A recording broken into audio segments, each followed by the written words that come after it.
Russia Ukraine যুদ্ধ দুনিয়ার অনেক দেশকে নিজের সুরক্ষার পুনর্সমীক্ষার জন্য বাধ্য করেছে। জাপান, জার্মানি এবং চীন নিজের সুরক্ষা বাজেটে মাথা খারাপ বৃদ্ধি ঘটানোর সিদ্ধান্ত নিয়েছে। তো এখন দুনিয়ার সমস্ত দেশে হাতিয়ার কেনা তাড়াহুড়ো লেগে পড়েছে, কারণ জাপান যেখানে লম্বা দূরত্বের ব্যালিস্টিক মিসাইল বানানোর প্রস্তুতি নিচ্ছে, তো ওদিকে জার্মানিও ভালো মাত্রায় আমেরিকার F-35 যুদ্ধবিমানকে নিজের বায়ুসেনার অংশ করার সিদ্ধান্ত নিয়েছে। আর ওদিকে চীনও নিজের J-20কে উন্নত করতে এবং নিজের নতুন ফাইটার জেট FC-31কে দ্রুত তৈরি করার সিদ্ধান্ত নিয়েছে। মানে একবার পুনরায় হাতিয়ারের ব্যবসা আকাশ ছুতে চলেছে।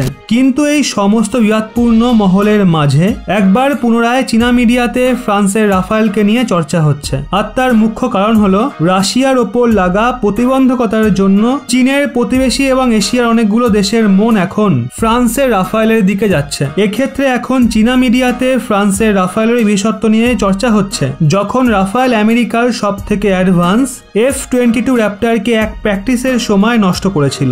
আসলে সেই ঘটনা 2009 সালের, যখন সংযুক্ত আরব আমিরশাহী আমেরিকার F-22 র্যাপ্টার এবং ফ্রান্সের রাফায়েল যুদ্ধবিমানকে প্র্যাকটিসের সময় নকল যুদ্ধের আয়োজন করেছিল।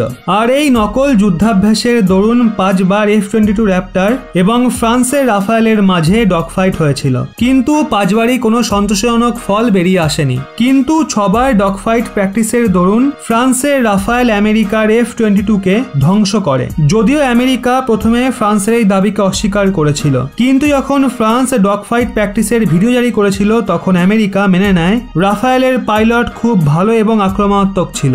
আর ফ্রান্সের ওই পাইলট F-22কে হারানোর জন্য গুরুত্ব আকর্ষণের উচ্চতম পর্যায়ে চলে গেছিল, যেখানে যে কোনো পাইলটের মাথার শিরা ছিঁড়ে যেতে পারত।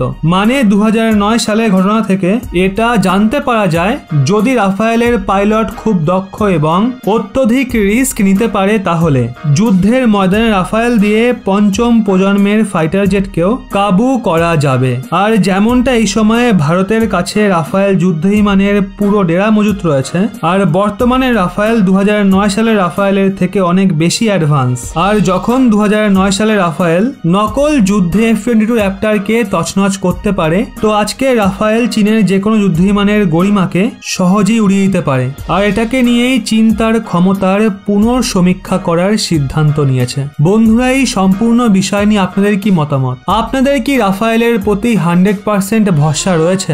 অবশ্যই কমেন্ট করে জানান।